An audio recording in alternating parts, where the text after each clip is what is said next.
Well, I think Emily already sent out the release of everything, and I, I guess it's bittersweet. This is the last time I get to talk to you.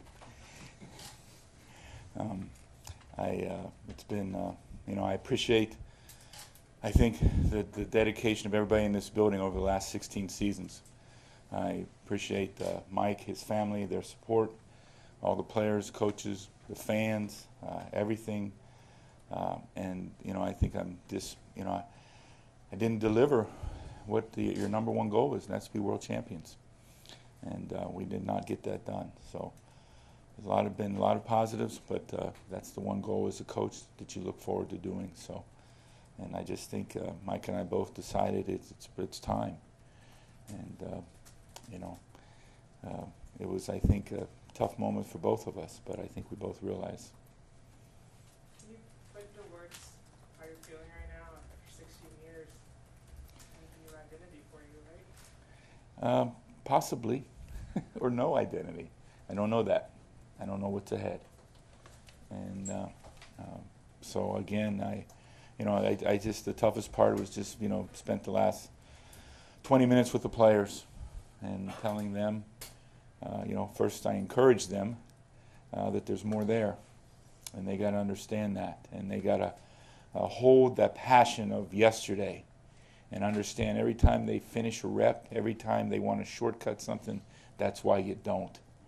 So that when you're in that situation, you have that feeling that you had yesterday in that football game.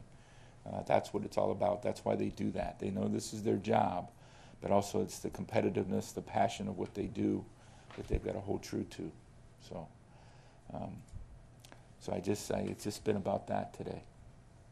Why do you think it was time now? Why did this feel like it was time now for you? It's been a lot. This season's been a lot. And, from Indianapolis, the ride home on the bus, all the way through, it's been a lot. And so. Do you want to continue coaching? I do. We'll see what happens. I mean, I think if the things were correct. Yeah. Did it get harder, Marvin, for you to stay motivated? No, it hasn't actually. I thought the last 7 weeks have been as motivating as they could be. And but no, it's that's the thing. I enjoy the players. Our players got younger this year, we know, and you enjoy that part of them.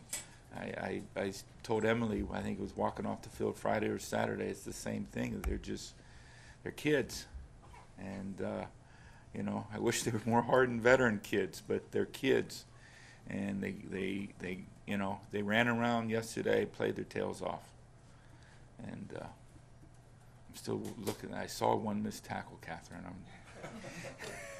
Maybe I was wrong. I was shocked. I was impressed, actually, with the tackles, the velocity, ferociousness of the tackling in the game. So, anyway, but, The way they responded to you down the stretch, I mean, the last 3 games, letting up less than 20 points a game, I mean, it was a dramatic turnaround. Did that kind of fuel your desire to continue coaching? well, I told you the tough decision that we did, and it was hard, but it was, I had to give them a reason. I had to make sure they knew why. And when they came off the field, oh, okay, yeah, we got that. I know that. It didn't have to get to me. They took care of it in the huddle. They understand. And there's still going to be positive plays and negative plays, but they can fix the negative play right away. They know what happened. And, and they just play hard.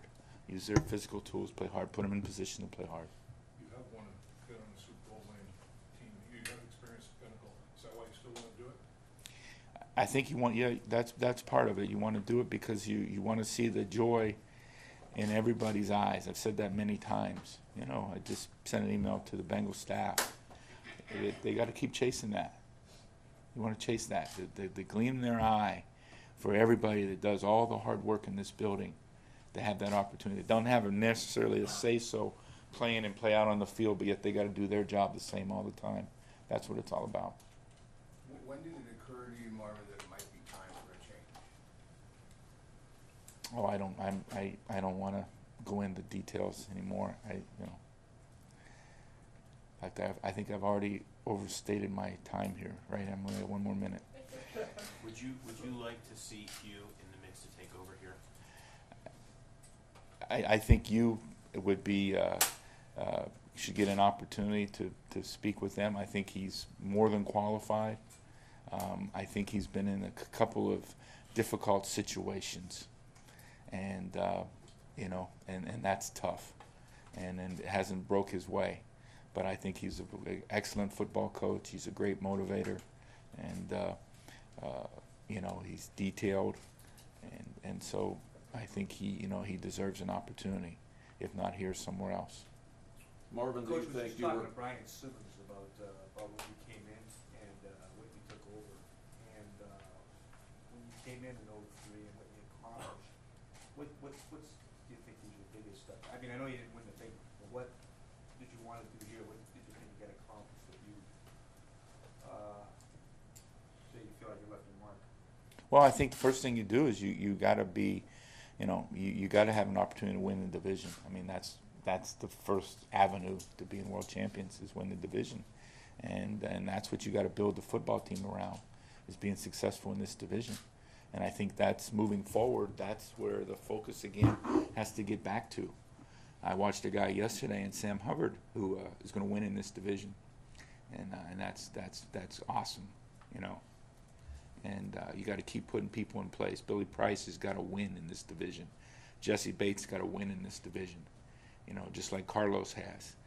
Those guys, you got to keep putting people in place. Joe Mixon will win in this division. Andy knows how to win in this division. You got to put people in place. AJ, they got to surround these guys with that, and that's the number one thing. Marvin, hindsight's 20/20. Do you feel like you were given every chance to win the way you wanted to win here? I worked my tail off. Everybody has. What would you like your legacy to be? How'd you like to be remembered here? I don't know. Again, I'm not nostalgic. I'm a football coach, and that we worked hard and we competed. We played hard, and our guys played hard. I mean, that's it. There's no doubt this place is, the group of players is better than when we began, and that's the way it should be all the time. That's part of it. It's professional sports.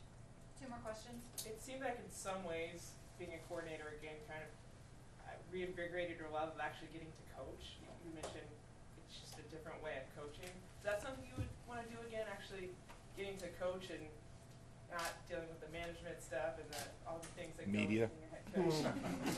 You don't want to have to talk to us. That's mandatory, huh? Jeez.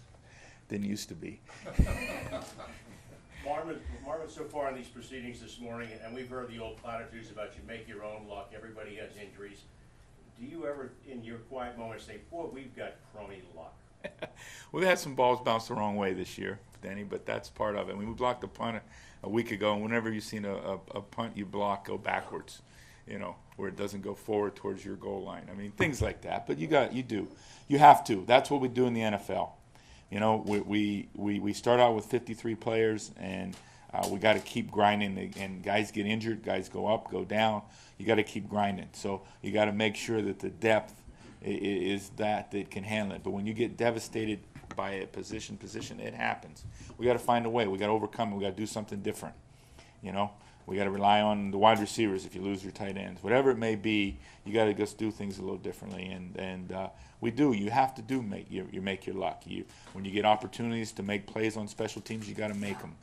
And some of that comes with maturity of the group. But when you get down guys, now you got more young guys in there. Some of that's harder. But the hat goes off to Darren. We keep trying to make plays. Whether it be returning kicks, block punt, whatever it may be. You got to keep doing that and finding a way. We didn't, you got to shut them out on defense. That's another way. If the other team doesn't score, it's hard to lose. So all those things come into play in my mind because that's my history. That's where I came from. I was brought into the NFL in Pittsburgh where you played defense. You didn't worry about anything else, and we certainly did it in Baltimore. And that's all I can know. That's what I know. You don't worry about the other side of the ball. You just handle your own business. Offense handles theirs, special teams handles theirs, and the third phase handles theirs, and that's what it's about. Don't worry about what else. It's what can I do to make the football team better. And that's, as a coach, that's my job, to put them in position to make plays, to have an opportunity for us to win. Marvin, were you offered another job in the organization, and if so, why didn't you take it? That's, we say that's out of left field. I guess you're in right field over there, but Hobson's in left field, but no, I wasn't. No question. An extra shortstop. No. Marvin, any final words? I appreciate all of you. I know sometimes you trying to do your job, I think interferes with me trying to do my job. But hopefully we've been fair, and it's been great. I think lastly too, I think obviously the legacy that we were able to start with the community fund and all the support from the community of Cincinnati to put all those kids through college and scholarships in college and so forth, and kids in the high schools and the programs and so forth. I appreciate that, and I know all of you have been helpful with that as well, because you helped carry that banner and carry that publicly. So I appreciate that, and I wish I had you all working for another month, as I know you want to work, and I certainly do too. And that's what I told the rookies today: is imagine this is what you want. You wanted today to be an off day because you maybe had to play a Saturday night home playoff game, and so imagine your body. So this is what you're training for moving forward. But and they'll get there. So thank you.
Well, here in Pasadena, it is an all-out effort. Men and women working around the clock to make sure every float and every flower is perfect.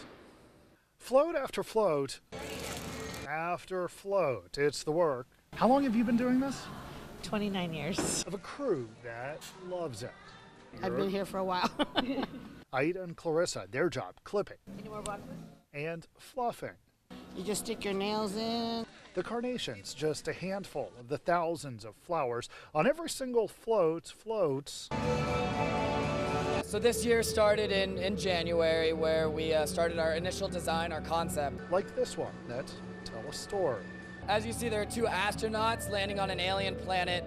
Their only way to communicate with those aliens is through the universal language of music. 24 hours remain, less than a day, to make sure every petal is in place for the perfect tradition.